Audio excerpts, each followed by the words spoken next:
what should come to pass hereafter, and he that revealeth secrets maketh known to thee what shall come to pass. As Daniel, he's going to interpret he's going to tell him the dream first. But as for me, this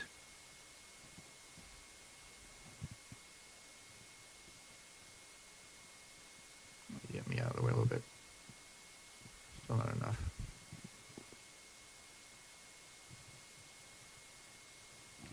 For me, the secret is not revealed to me for any wisdom that I have, more than any living, but for thy sake they shall make known the interpretation to the king, that thou mightest know the thoughts of thy heart. Thou, O king, sawest, and behold, a great image, this great image whose brightness was excellent, stood before thee, and the form thereof was terrible. The image head was of fine gold, his breasts and his arms of silver, his belly and his thighs of brass, his legs of iron, his feet part of iron and part of clay. Thou sawest till that a stone was cut out without hands, and I emphasize that there, without hands, meaning it was not done by humans.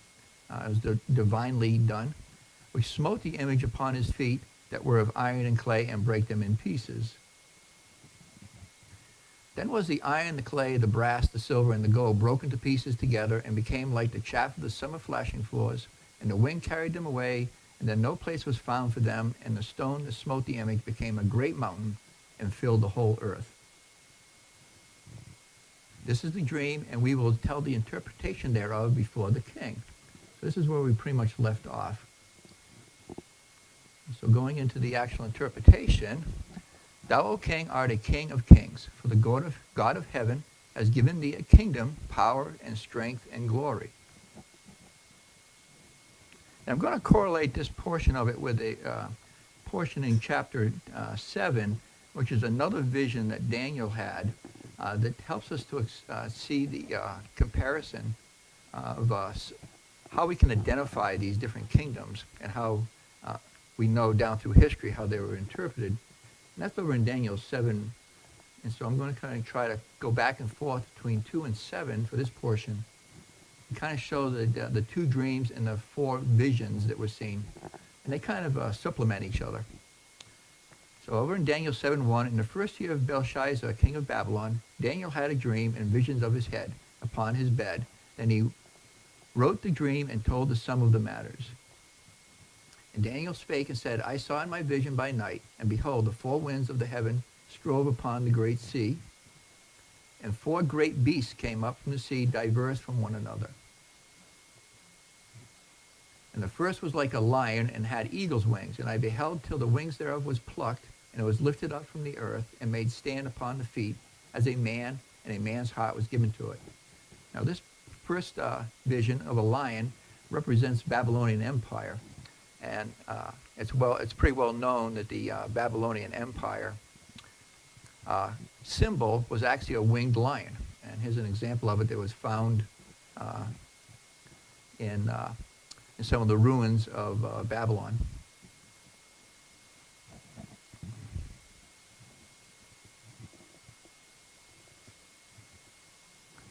So going back to chapter 2. And wheresoever the children of men dwell, the beasts of the field and the fowls of the heaven hath he given into thine hand, and hath made thee ruler over them, and all, thou art this head of gold. And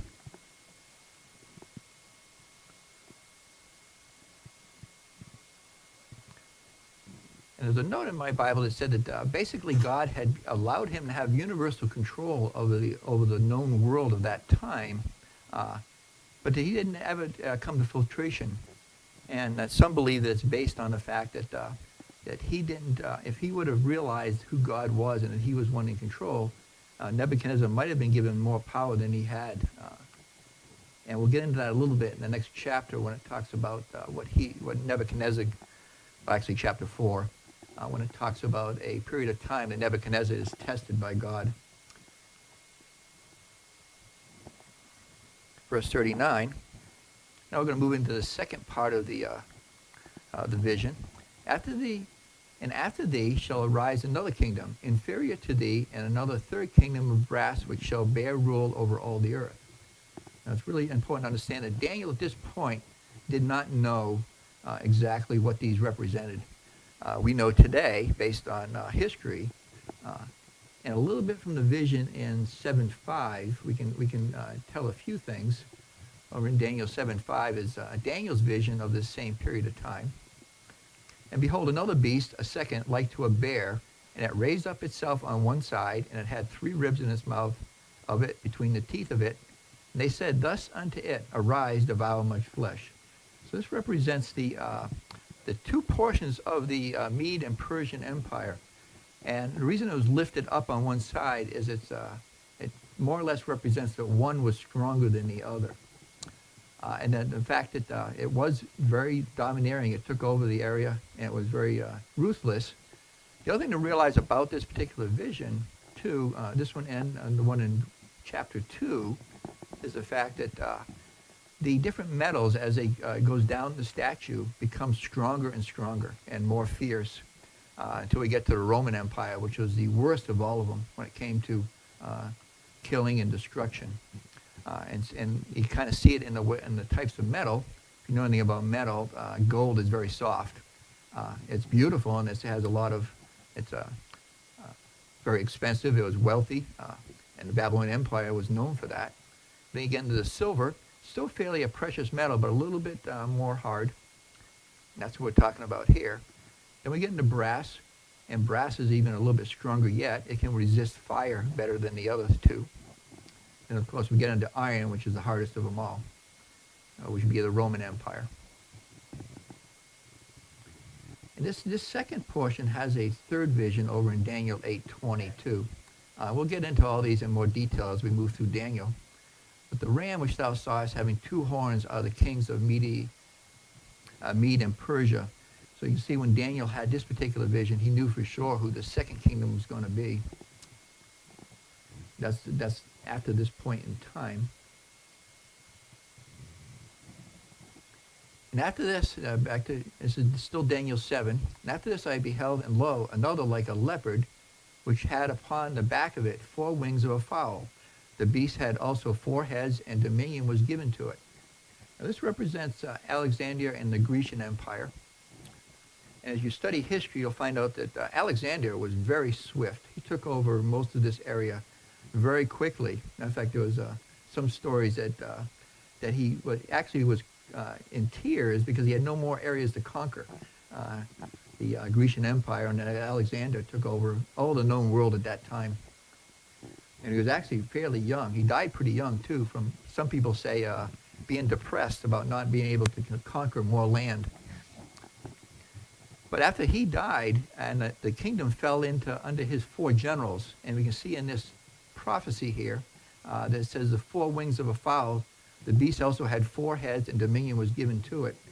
So that when the Grecian Empire broke up, it broke up into 4 pieces. And that kind of goes into the area we'll be talking about more when it comes into the silent years before the Roman Empire. And on this particular one over in Daniel 8:21 and 22, and the rough goat is the king of Grecia, and the great horn that is between his eyes is the first king. This is talking about those 4 different broken up. Now that's being broken, whereas 4 stood up from it. 4 kingdoms shall stand up out of the nation, but not in his power. So it went from 1 king, being Alexander, to the 4 kings, the 4, it's actually generals that took over the kingdom after that. And this is real brief, kind of give a little overview of the entire book, of where we're heading. Another thing to realize is when I'm in chapter 8, that's actually has to do more with the Jewish nation, and we'll show the differences when we get there. Because once we leave chapter 7, we're not talking about the Gentile world, and we're centering more on the Jewish nation when we get into chapter 8 through 12.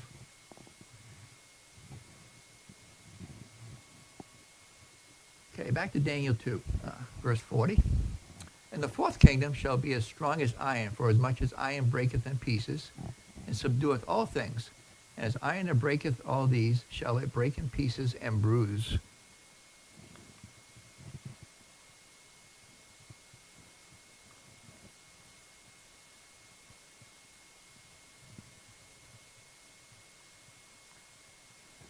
just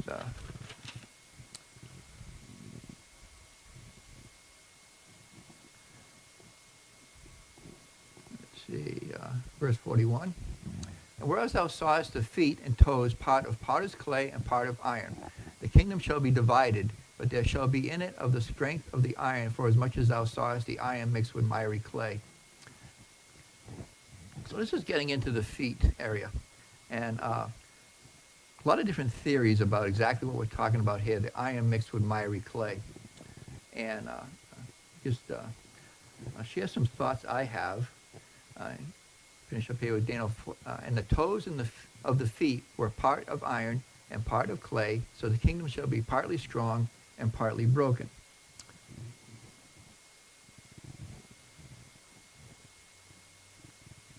And just as a correlation to the division in Daniel 7:24, and the 10 horns out of this kingdom are 10 kings that shall arise, and another shall arise after them, and he shall be diverse from the first, and he shall subdue 3 kings.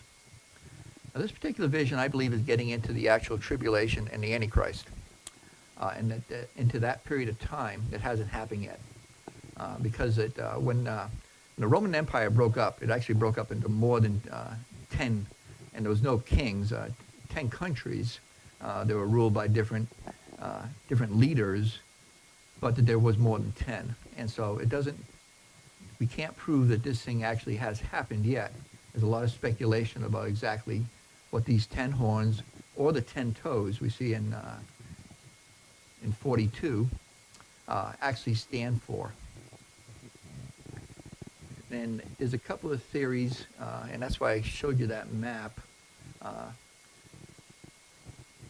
And these get really kind of speculative.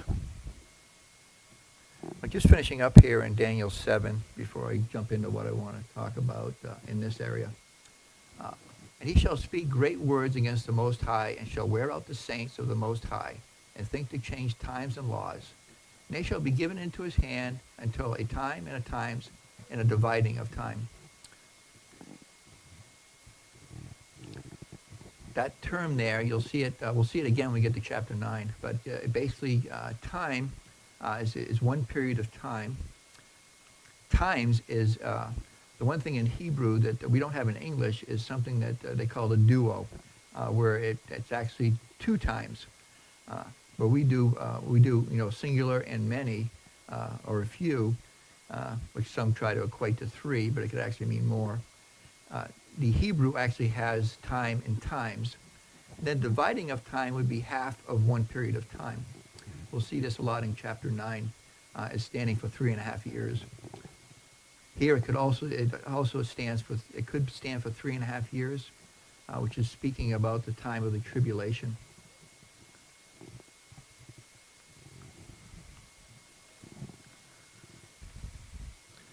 Now I wanted to speak about, just want to mention that I think that as we move closer and closer to the period of time known as the tribulation, and no one knows when it is, that this particular prophecy in Daniel 12:4, I think, is important to understand. But thou, O Daniel, shut up the words and seal the book, even to the time of the end, and many shall run to and fro, and knowledge shall increase.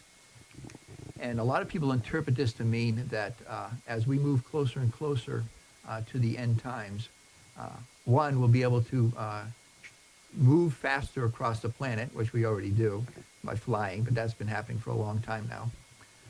And then knowledge shall be increased. And ever since the computer age, which started somewhere in the 50s, pretty much knowledge doubles about every 3 years, and which so that we can see that we're in a period of time that this prophecy could have been talking about. But I also think it stands for a spiritual thing, that we'll understand things of the Bible better as we get closer. And so I think those that are going to be in the tribulation are actually going to really know exactly what these verses are saying. We're still kind of speculating a little bit.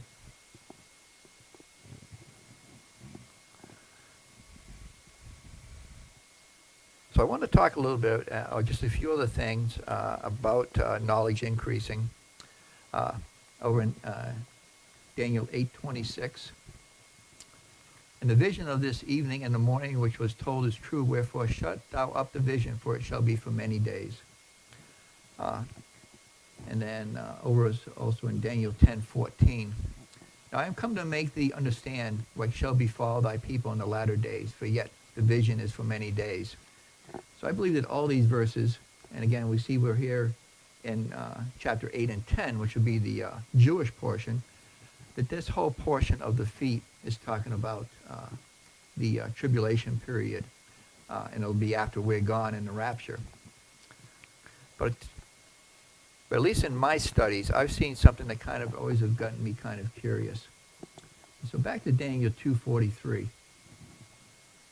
Whereas thou sawest iron mixed with miry clay, they shall mingle themselves with the seed of men, but they shall not cleave one to another, even as iron is not mixed with clay. That seed of men has really always bugged me, and I've done a lot of study on it, many, many, many hours. And it takes you back all the way to Genesis. So I just want to take a minute and kind of look at that term seed of men. And actually, there's an old saying that the first place something is mentioned in the Bible is probably the most important. And it goes back to Genesis 3:15, and the famous scene where Adam and Eve were deceived by Satan, and God produces a curse on the nation. And it's the first time that this idea of the seed of men is talked about. And I will put enmity between thee and the woman, and between thy seed and her seed, and shall bruise thy head, and thou shalt bruise his heel.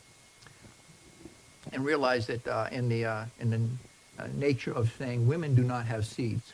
They have the eggs, and that men have the seeds. And so the seed we're talking about here is Jesus Christ, of the woman.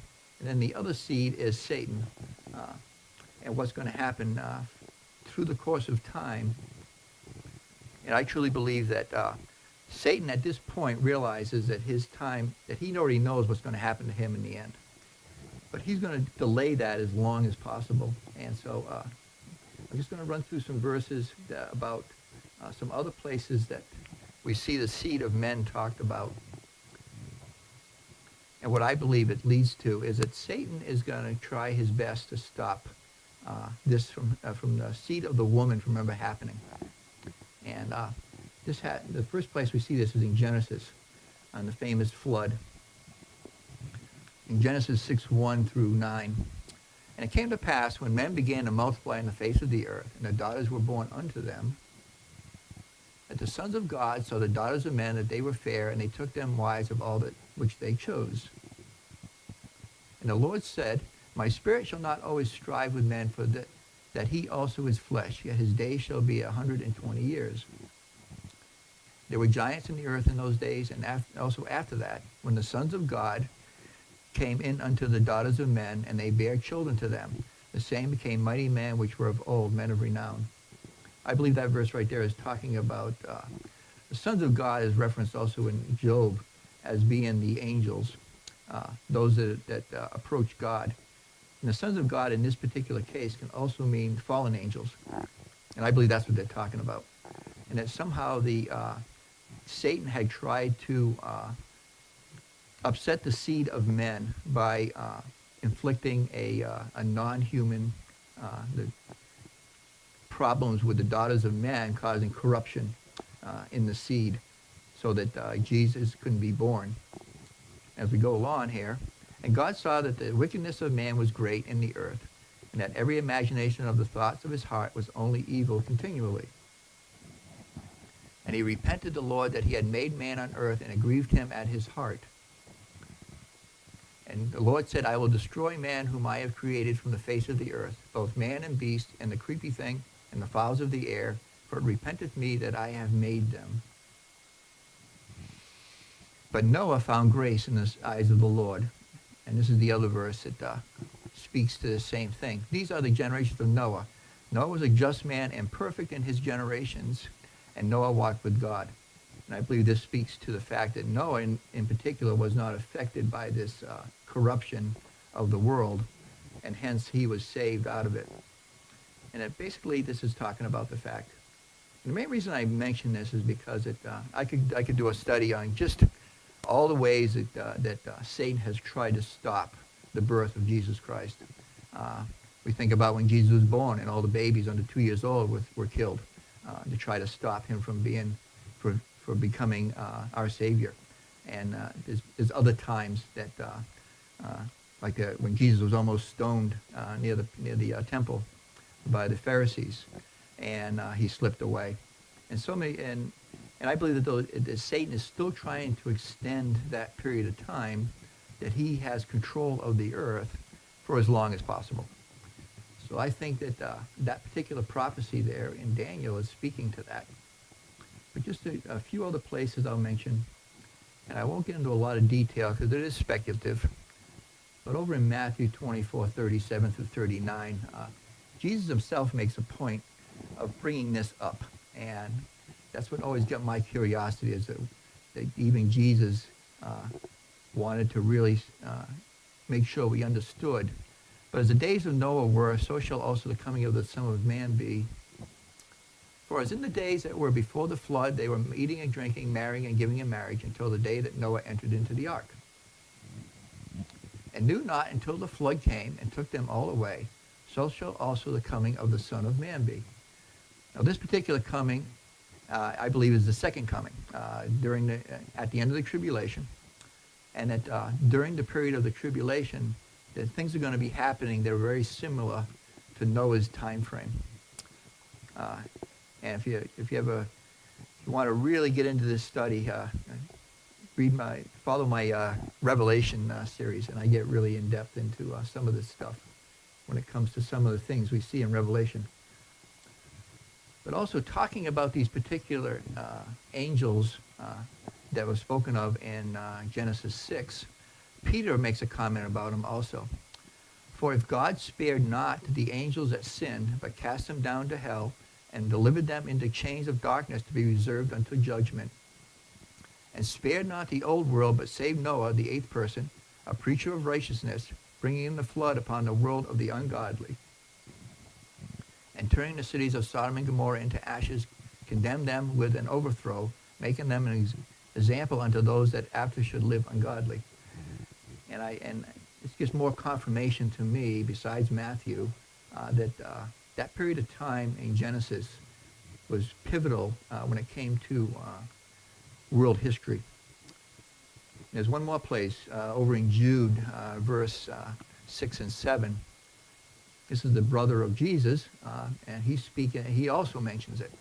And the angels which kept not their first estate, but left their own habitation. And that old habitation isn't just, it has some more to do with with their bodies. It can also mean a house or leaving a place of residency, but it also can mean leaving their due course of where they're inhabiting, and it could also include their body themselves. He hath reserved an everlasting chains under darkness until the judgment of the great day. Even as Sodom and Gomorrah and the cities about them, in like manner giving themselves over to fornication and going after strange flesh, another interesting term, are set forth for an example of suffering the vengeance of eternal fire. So whatever these angels did was really, really bad. I mean, they are in the deepest part of hell, and because of what they did, God ended up destroying the entire world. And so to me, that speaks volumes about, I don't think it was just a casual sin, or maybe that, somebody lived with somebody else out of wedlock, or something along that line. This was much, much more serious. And so just to end this portion, in Revelation 9:6 is a verse that also has always kind of made me wonder what it means. And I still don't know. And in these days shall men seek death, and shall not find it, and shall desire to die, and death shall flee from them. And what kind of shape could we be in where we could not commit suicide? Very interesting verse. So that's my take on this, on that seed of men, and the where it says that iron won't mix with miry clay. And just to go back to that portion again, the other thing I'll mention about that is that if you look at the two elements that talk about there, miry clay, actually over in Isaiah, I think it's Isaiah 6. Nope, not here.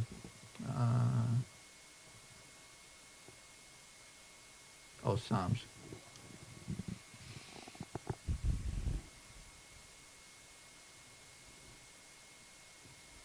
I know I put it in here. I just got to find it.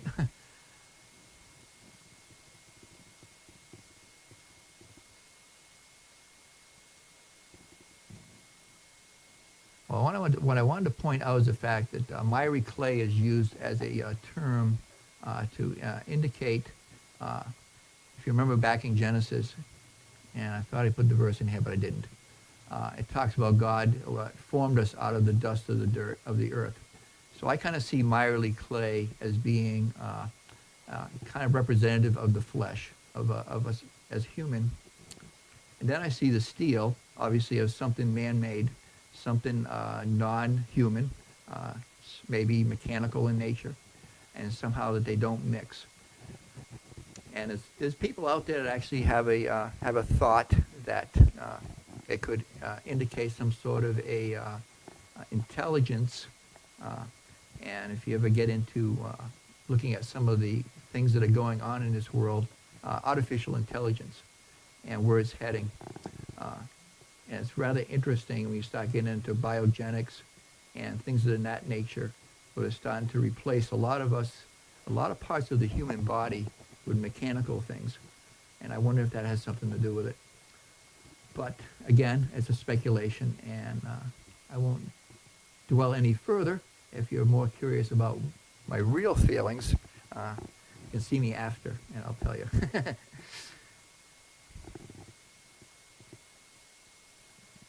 Because we're live streaming, I can't really say right now. Let's see, where am I? Daniel 2:44.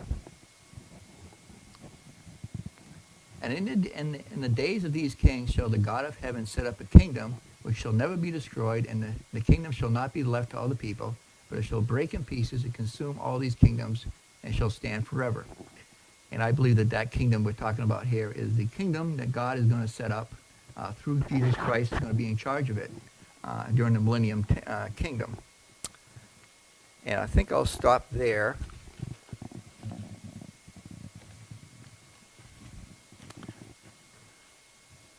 I'll stop there for today. We got, it's almost 1:15. So let's end with a word of prayer. Dear Heavenly Father, thank you so much for this time to look into your word, Lord. And thank you, and help us to get a better understanding of some of these verses, that you can help us to understand them even deeper as we move forward in time. And we give you all the praise and thanks. In Jesus' name I pray. Amen. Any questions, by the way?